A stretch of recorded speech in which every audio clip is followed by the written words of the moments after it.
Hello and welcome back to Tea on the Deep Blue Sea with me, Victoria.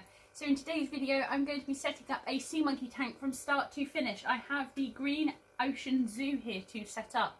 So this isn't the perfect setup, this is just a setup that I have found works for me, and this is how I set up my sea monkey tank. So I thought I'd share my insight with you from my various different attempts and different setup methods that I have tried. I hope you enjoyed the video. Thank you for clicking on to watch the video. If you do like this video, please give it a thumbs up and comment down below. I would love to hear from you what sea monkey tanks you've got up and what your setups are like.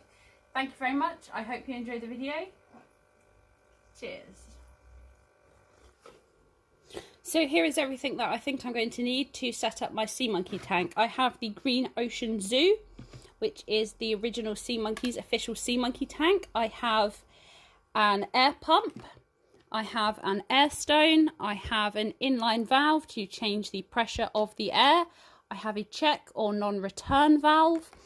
I have a little squidgy thing to adhere the airline to the side of the sea monkey tank. I have a pair of scissors and a pipette. I have some airline.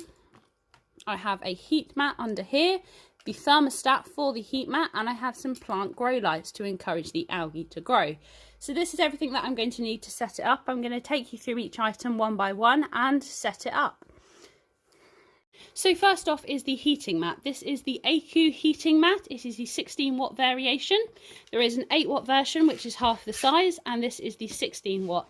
So it's quite thick, but it's also flexible, and it does have a sticky side that you can peel and stick to surfaces. However, I tend to use it with that still attached, so I can move it if I need to. So you can get this with a thermostat. However, I choose to buy it without the thermostat because I get the Inkbird Smart Wi-Fi controlled thermostat separately, which is entirely optional, but I use it because I like to connect everything to the Wi-Fi. So this is the heating mat, and it comes with a UK plug like so. So what we need to do is set up the thermostat, and then we can plug the heat mat in.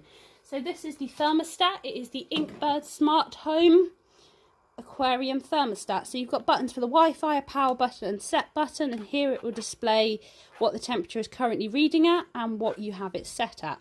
So this has a socket attached, which is where you plug the heater in. It also has a UK plug, and then it has dual probes to go into the tank. So this is what the probe looks like. They are plastic, so they will not go funny in the salt water and will not react with it.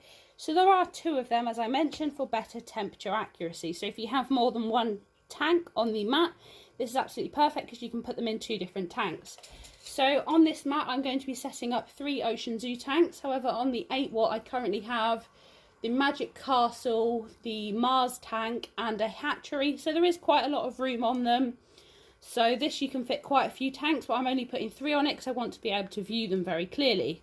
So that's basically the plan here. So I'm going to go ahead and plug this in and show you the app setup. This is the Inkbird Smart app. You can see I've currently got 2 other devices connected. So I'm going to go to the plus at the top of the screen to connect a new device and select what device it is. Just connecting it to the Wi-Fi, and I can confirm the indicator is rapidly blinking. So while it searches, I've got a quick ocean fact for you. Did you know a whale penis is called a dork? So next time you call someone a dork or are called dork, just know that it is a whale penis. Just thought I would share that with you, and you can share it with all your friends. I love sharing random ocean facts with people. So there we go, that's registered on cloud and is just initializing. So you can change the name of the device, and I am going to call it Sea Monkey 2. And select what room it's in and press done. So here we go. If the temperature probe is currently reading at 19.2 degrees Celsius, and it is set at 27. So you can click on this and change it. In the settings, you can also change it from Celsius to Fahrenheit, set the temperature calibration, and set the high and low temperature value alarms. So that's basically, if the temperature reaches this, it will alarm, and it's a very annoying sound, trust me. My old one's alarmed a few times. And the low temperature value, if it gets low, what it will alarm at. So I've turned the continuous heating time off. Just press back to save, don't press the back button on your phone. And there is also a temperature trend graph, which will take a little while to establish, but you will be able to scroll back through the various days as well and see what the temperature has been. So if you're out, you can check it away from the home. So this is absolutely brilliant, because when I'm away, I can still keep an eye on my Sea Monkey temperatures. So that is the Sea Monkey thermostat app. So this is what the thermostat looks like now that it is all connected. So it says it's currently reading at 19 degrees and it is set at 27 degrees. So what we need to do is take the plug from our heat mat and plug it into the socket, like so. So that will now begin to raise the temperature of the heat mat until this reaches 27 degrees, and then it will keep it within that range of a few degrees. So there we go, that is the Inkbird Smart Thermostat. So what we need to do now is we need to set up the Sea Monkey tank to go on our heating mat. So I have the green Ocean Zoo. I have also a pink one and a blue one that I have recently set up to go on this same mat, but this is the green Ocean Zoo. So what we're going to do is take the lid off and have a look at what's inside. So we have the instructions on how to set up a Sea Monkey tank. We have the 3 packets. We have packet number 1, the water purifier. Packet number 2, the instant live eggs. And packet number 3, the growth food. As well as that, there is also a feeding spoon. So it's this small end here that you feed your sea monkeys every 7 days. And you wait 5 days after them hatching, after you've added the eggs even, before first feeding them. So you wait 5 to 7 days. So let's remove the paper insert and have a look at the tank. So you can see there's 4 magnification windows here, which are great for viewing your sea monkeys up close. There is also a textured bottom surface, which will be great for growing algae on, which is great for the adult sea monkeys to eat, not the babies, because the babies are filter feeders, so you will still need to feed them the powder. So what I think is best, and what I have found is best through my different experiments, is using distilled water. So I'm going to go ahead and top this up with distilled water. There is a fill line on the back where you need to fill it up to.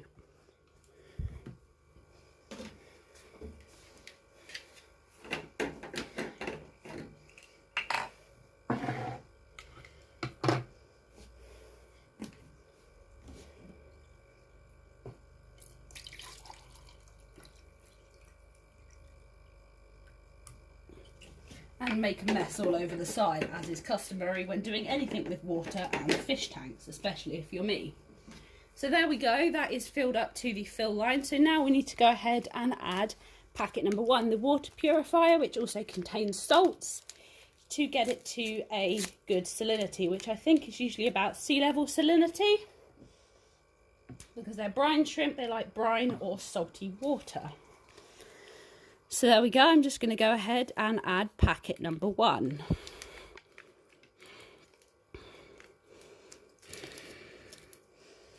So we're going to use the pipette that I mentioned earlier, or you can use the feeding spoon just to give that a bit of a stir while that dissolves. So we want that water to heat up because it's currently about room temperature.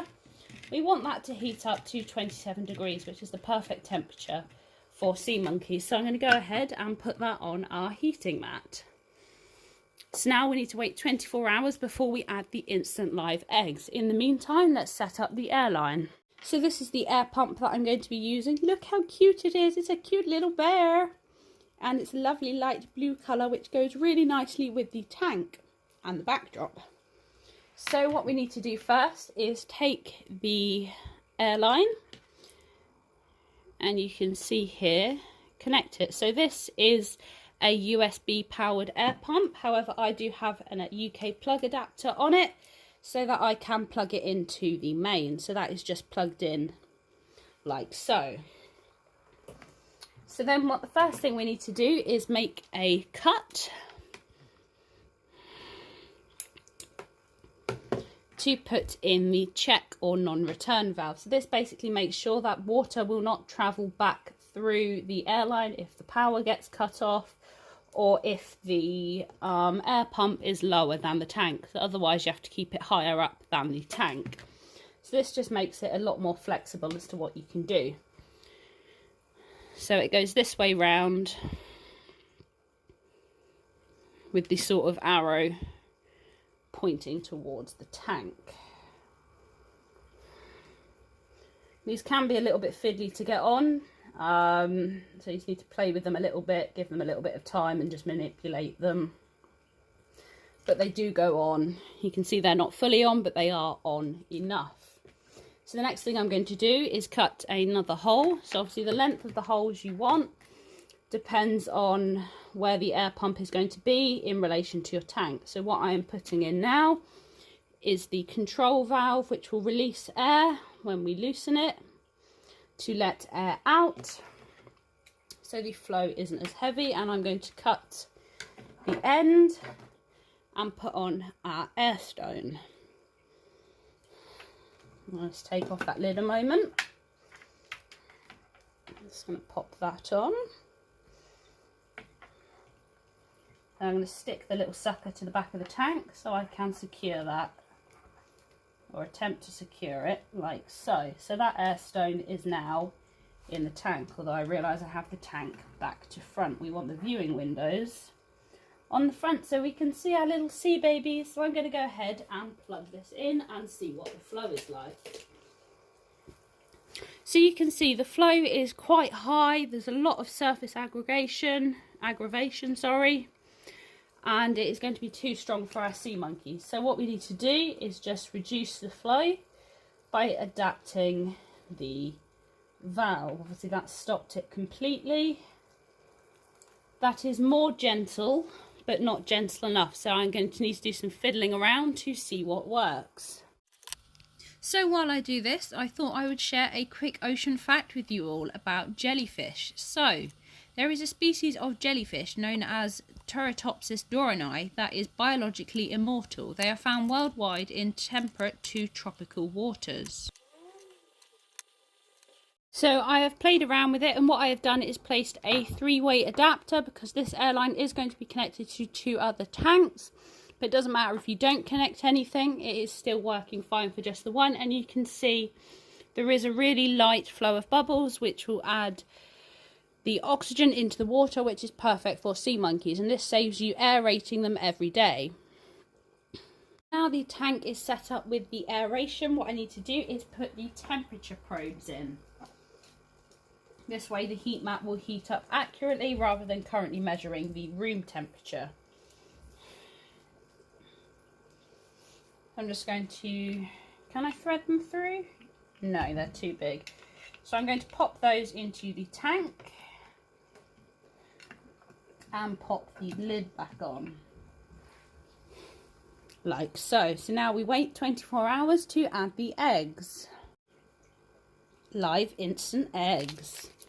So we're going to take the lid off our tank, open the eggs, and these also have some salts in as well. I'm going to go ahead and pour them straight into the tank.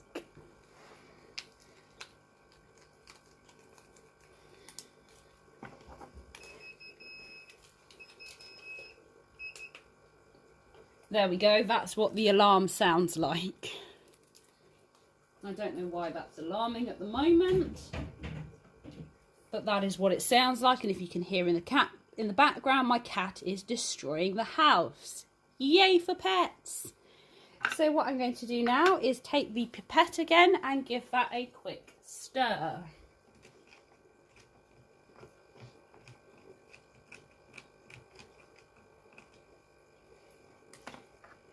Replace the lid, and now we wait for them to hatch. So while we wait for them to hatch, I'm just going to show you the last thing that I add to my sea monkey setup, which is plant growth lights. So they look like this. I have found you can get them in sets of 2 or 4. I have a set of 4 here, and they have a clamp on them that you can clamp onto the side of most surfaces. So they're on gooseneck, so you can bend them around the tanks to encourage algae growth. So these are again on a USB, which you can plug into a UK plug adapter or whatever adapter it is where you are.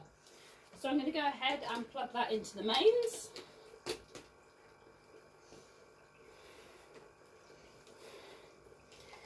So you have a little control panel like this. You have the on button. So you can see it's a nice pinkish hue because the LEDs are red and blue. I don't you think you can pick that up on the camera, but it is red and blue, red and blue. So that gives a really nice pinkish hue. So what you can do on here, you can set them on for a timer. So whether it's 3, 9 or 12 hours. I tend to leave mine on for 9 hours. So whatever time you turn them on today, they will come back on at that time tomorrow and automatically turn off after the 9 hours. So if I turn them on at 2 p.m. today, they will come back on at 2 p.m. tomorrow and so forth. You can change them so it's just blue, just red or a mix of both. And you can decrease and increase the brightness. So there we go, that is my Sea Monkey setup. So there you have it, that is how I set up my Sea Monkey tanks. I hope you've enjoyed the video and are going to set up your very own Sea Monkey tanks too. If you've recently got sea monkeys or have had them a long time, let me know down in the comments. I would love to hear from you. If you've enjoyed this video, please consider giving it a thumbs up and subscribing to the channel for more awesome sea monkey and marine biology content. Thank you very much for watching. It has been a pleasure having you. Until the next one, bye for now. Cheers.